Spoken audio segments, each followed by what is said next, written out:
दोस्तों, जय Hind. Defence news के चैनल से आपको सुभद्रा तोमर रिटायर्ड आपका स्वागत करता है। दोस्तों, आज का ब्लॉग मैंने बड़ी मेहनत से और बड़ी स्टडी के बाद बनाया है। आपसे रिक्वेस्ट है कि प्लीज इसको आप अंत तक जरूर देखना। Please see till the end. आपको निश्चित ही मजा आएगा, आनंद भी आएगा। आपको जैसा कि मालूम है, मेरा उद्देश्य है आपको मेरे चैनल द्वारा आपको ठगने से बचाना, आपको सच्चाई से रूबरू करना। और जो हमारे ठग हैं, आपको पता है, आपके गांव में आपका रिश्तेदार ठग सकता है आपको, या आपका कोई नजदीकी वाला ठग सकता है। इसी तरह आपको, अगर हम पूर्व सैनिक जितने भी हैं, अगर हमको कोई ठग सकता है तो हमारा पूर्व सैनिक ही हमको ठग सकता है। क्योंकि ये एक ह्यूमन नेचर है कि थर्ड पर्सन अगर आपको आके ठगना चाहे तो आप उसकी ठगाई में नहीं आएंगे, क्योंकि उस पर जल्दी विश्वास नहीं करेंगे। चूंकि हम पूर्व सैनिक हैं, हमारे पास कोई पूर्व सैनिक कोई अपना प्लान लेके आ जाएगा तो हम जल्दी उस पर विश्वास कर लेते हैं और उसी में हम ठगे जाते हैं। तो दोस्तों, please come to the point. आज एक और बड़ी देवी कृपा से 500 सालों के बाद, वैसे तो सही मायनों में 700 सालों के बाद, इतने सालों का वनवास काटने के बाद हमारे आराध्य देव भगवान राम अपने महल में प्रतिष्ठित होने जा रहे हैं। ये एक बहुत बड़ा कार्रवाई होने जा रही है और यह काम 22 जनवरी 2024 को होने जा रहा है। उनकी प्राण प्रतिष्ठा आपको पता है 12:29 के बाद 29 मिनट कुछ सेकंड के बाद, एक 82 सेकंड का मुहूर्त है, उसमें उनकी प्राण प्रतिष्ठा की जा रही। तो दूसरी ओर दूसरी ओर उसके ठीक एक दिन पहले 21 जनवरी को 2024 को हमारे जंतर मंतर पर पूर्व सैनिकों का महाकुंभ होने जा रहा है। वैसे तो महाकुंभ बारी बारी से 12 साल के अंतराल के बाद हरिद्वार, प्रयागराज और नासिक में, ये 3 शहरों में आयोजित किया जाता है। जिसका कि अगर एक बार महाकुंभ हुआ एक शहर में, तो अगला महाकुंभ 12 साल बाद वहां उसका नंबर आता है। क्यों 4 साल बाद ये होता है। तो अब हमारा 21 जनवरी को जंतर मंतर पर पूर्व सैनिकों का महाकुंभ होने जा रहा है। लेकिन पूर्व सैनिकों के शंकराचार्यों ने, हमारे ये तो वैसे तो महाकुंभ 12 साल में होता है, लेकिन हमारे पूर्व सैनिकों के शंकराचार्यों ने 2023 और जो 2024 की ये जनवरी चल रही है, 11 महीने के अंतराल में 6 या 7, हो सकता है 8 भी महाकुंभ अभी तक आयोजित कर लिए। आप कहोगे ये कैसे? क्या आपने को पता है कभी जंतर मंतर पर, फिर 20 अप्रैल को, फिर कहीं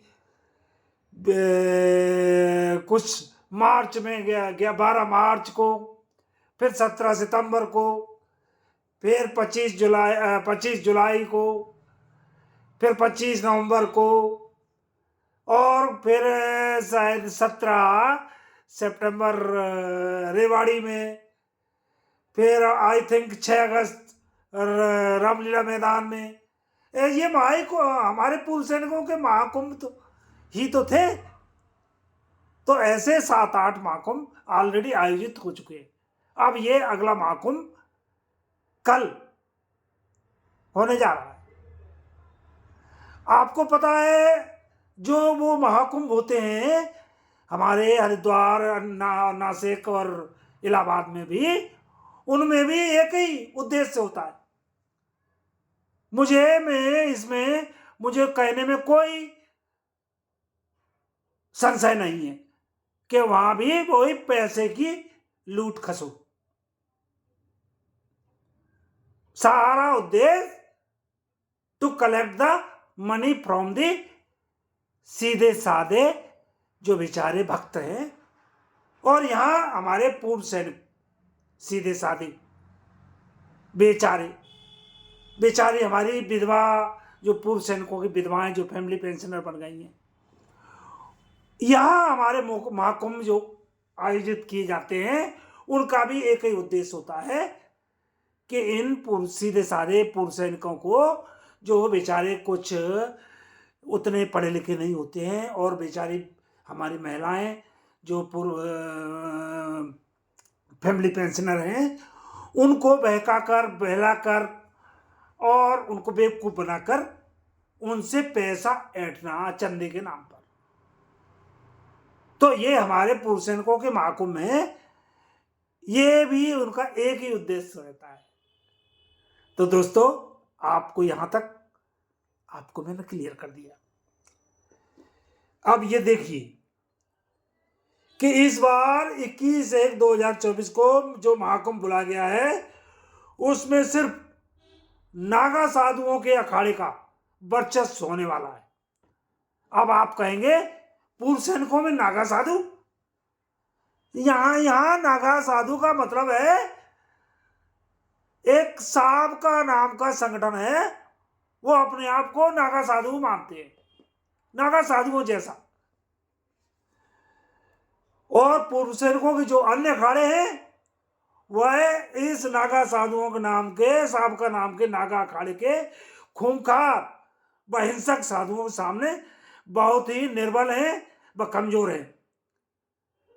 एक और जहां नागा साधु यानी हमारे वही नागा साधु, जैसे आपको पता है गंगा में डुबकी लगाने के लिए सबसे पहले वो रखते हैं। कहीं कोई कानून नहीं है, कहीं कोई ऐतिहासिक या वेदों में नहीं लिखा हुआ है, बट उनकी वो चूंकि बिल्कुल आपको पता है नागा साधु कैसे होते हैं, मैं यहाँ उसका बखान नहीं करूंगा। तो वो गंगा में डुबकी लगाने का अपना पहला जबरदस्ती वाला स्थान रखते हैं। उसी प्रकार हमारे सांप का संगठन जो पूर्व संगठन है वो भी हमारे नागा साधुओं की तरह हर चीज में वो अपना पौआ, मतलब जो मैं कहूंगा वो होगा, बाकी कुछ नहीं। बाकी पूर्व सैनिकों की जो संगठन है वो कोई बेचारे वो बड़े वैसे ही हैं। एक और नागा साधु अपनी साबका वाले गंगा, आपको पता ही है, दूसरी तरफ, और वो क्या दावा करते हैं कि सरकार को झुका दिया। 28 लाख पूर्व सैनिक और 7.5 लाख महिलाओं का उन्होंने सिर ऊंचा कर दिया। घंटा बाबा जी का आज दिन तक इन्होंने क्या दिलाया पूर्व सैनिकों को? कई बोलता है कि अब आपको 4-4 गाड़ियां मिलने का साबका वालों ने दिलाई है। कितने पूर्व सैनिक और गाड़ियां खरीदने की हैसियत रखते हैं, और अगर रखते भी हैं तो किसने बोला कि तुम्हारे ऊपर वजह से है ना सरकार ने ये नया प्रोविजन किया है कार सीएसडी से खरीदने का? Bloody hell. अन्य अखाड़े वाले हमारे पूर्व सैनिक हैं, वो तो बेचारे अपने, वो बेचारे, मैं उनको भी बेचारा नहीं कहूंगा, वो दावा करते हैं कि हम कोर्ट से, सुप्रीम कोर्ट से, आर्मड फोर्सेस ट्राइब्यूनल से और हाई कोर्ट से आपको एमएसपी आपको इक्वल कराएंगे। इक्वल मतलब अफसर के बराबर। और एमएसपी हो गई। दूसरी चीज क्या बोलते हैं कि एक्स ग्रुप पे 6200 रुपीज, ये सभी को, सभी एक्स ग्रुप में जो 2 भाग कर दिए हैं 7th पे कमीशन के बाद, तो उसको बोलते हैं सभी को 6200 रुपए दिलाएंगे। इनका भी वही एक राग एक ही है, ढपली एक ही है, बस बजाने का तरीका अलग अलग। तो दोस्तों आप देखिए, ऐसे ही एक फैमिली पेंशन बढ़ाने की बात करते हैं, कहीं और जन क्या क्या, मैं आपको क्या क्या गिनाऊं, आपको सब मालूम। जबकि पूर्व सैनिक इन सभी अखाड़ों के शंकराचार्यों, जो हमारे पूर्व सैनिकों के जितने अखाड़े हैं, इनके शंकराचार्यों की हरामखोरी को अब पूरी तरह जान चुके हैं। जो कुछ बचा है मेरे जैसे जो यही काम कर रहे हैं कि इनकी हरामखोरी को, हमारे पूर्व सैनिकों को उनको है ना जागरूक करना, to educate them, and to give them full and truthful information। तो वो ये भी जान चुके हैं हमारे पूर्व सैनिक कि यह सब डकैत और चंदा चोर है, और भोले वाले पूर्व सैनिकों और बेचारे सैनिकों की अनपढ़ विधवाओं को बरगलाकर और बेवकूफ बनाते हैं, बरगलाकर बेवकूफ बनाते हैं और अपने बैंक बैलेंस को बढ़ाने का काम करते हैं। और नेतागिरी इनका 2 उद्देश्य रहते हैं। आप सारे लोग आप समझिए, कल बुलाए गए महाकुंभ में, जो कि 21 तारीख को जंतर मंतर पर जो महाकुंभ बुलाया गया है, उसमें भी राम मंदिर की प्राण कर में भी, जैसे राम मंदिर की प्राण प्रतिष्ठा के कार्यक्रम में 2-3 शंकराचार्य रूठ गए। आपको पता है राम मंदिर के प्राण प्रतिष्ठा के कार्यक्रम का जो हो रहा है, उसमें भी हमारे 2-3 शंकराचार्य रूठ गए हैं और उन्होंने अयोध्या में न जाने का ऐलान कर दिया। उसी प्रकार देखिए कोइंसिडेंस, मैं इसीलिए तो आपका बता रहा हूं कि आज के ब्लॉग में आपको मैं बड़ा ही बहुत मैंने स्टडी किया है। उसी प्रकार जंतर मंतर के महाकुंभ में पूर्व सैनिकों के भी 2-3 शंकराचार्य शामिल नहीं होने जा रहे। उनका भी वही सेम, वो भी रूठे हुए, क्योंकि उसका सबसे बड़ा कारण भी, बाकी संगठन थोड़े बेचारे नरम दल के हैं, वो उनके पास ठोस कारण है वहां न जाने का, क्योंकि जंतर मंतर के अखाड़े में एक, उस अखाड़े में वैसे तो सारे नागा साधु हैं और सब रणमुसंड, नार मरी और संपत्ति नासी और मूड मुड़ाए भय सन्यासी। आपको सभी को मालूम है कि साधु कब बनता है कि पत्नी मर जाए और सिर मुड़ा लिया, मेरी तरह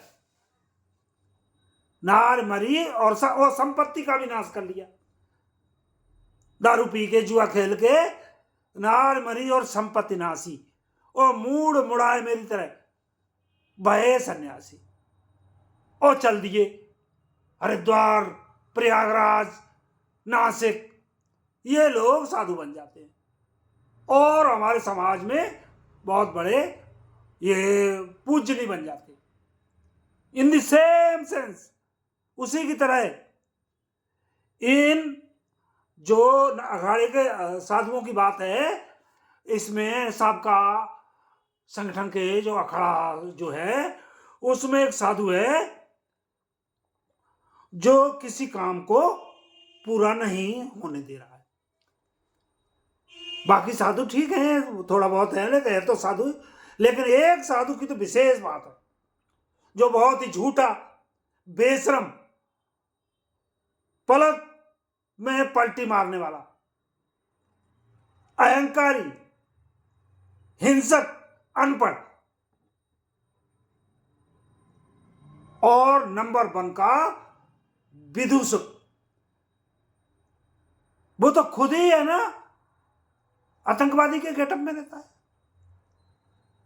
और हमारे पूर्व सैनिकों को कहता है कि बड़ा ही खेत में है ना, जब बहुत मेहनत करने के बाद चाय वो है ना लकड़ी है ना 3 बार बुझती है तब वो चाय पीने में मजा आता है। यानी मेहनत, ये मेहनत करता है, ये पूर्व सैनिकों को बेवकूफ बनाता है।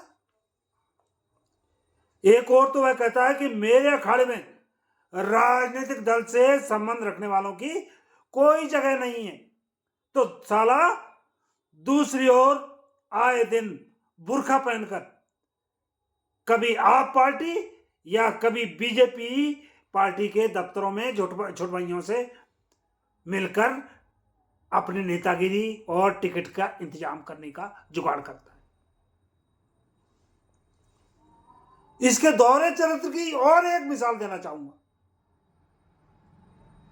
कि कोई पूर्व सैनिक हमारा अगर कोट पैंट में या कोट टाई में अगर काम करता है तो इसमें क्या प्रॉब्लम होना चाहिए?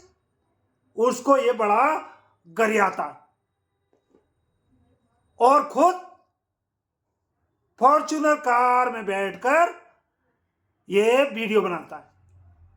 देखा इसका दोहरा चरित्र, दूसरे को कोट टाई पहनने पे गाली देता है और खुद फॉर्च्यूनर कार में बैठकर व्लॉग बनाता है और अपने आप को पैसे वाला दिखाकर दम करता है। इसने पूर्व सैनिकों के चंदे से अपना घर भर लिया। अब आप दोस्तों, मैं अंत में आ रहा हूं अपने ब्लॉग को क्लोज करने। मेरा काम है आपको सचेत करना, आपको हर सच्चाई से बाखबर करना। अंत में सभी पूर्व सैनिकों से मैं कहना चाहता हूं कि दोस्तों, इसकी धूर्तता, चालाकियों को समझो और अपने आप को इन हरामखोरों के जाल में फंसने से बचाएं। बाकी पैसा आपका है, समय भी आपका है और निर्णय भी आपका है। जैसा आप उचित समझें वैसा करें। My duty is to only educate you, to inform you. आपको मेरे ब्लॉग में अगर सच्चाई लगे तो मेरे चैनल को सब्सक्राइब करें, बेल आइकॉन को प्रेस करें जिससे आपको नोटिफिकेशन मिले और प्लीज लाइक करें। अपने सुझाव व प्रतिक्रिया कमेंट के द्वारा जरूर मुझे दें। आप चाहे एक शब्द लिखें या जय हिंदी लिख दें, दैट इज सफिशिएंट। और नहीं तो अपना प्रतिक्रिया प्लीज जरूर मुझे लिखें and I will try to give you the answer, सभी को 100%। तो अगले व्लॉग में फिर मिलेंगे दोस्तों। तब तक के लिए मुझे परमिशन दीजिए। जय हिंद।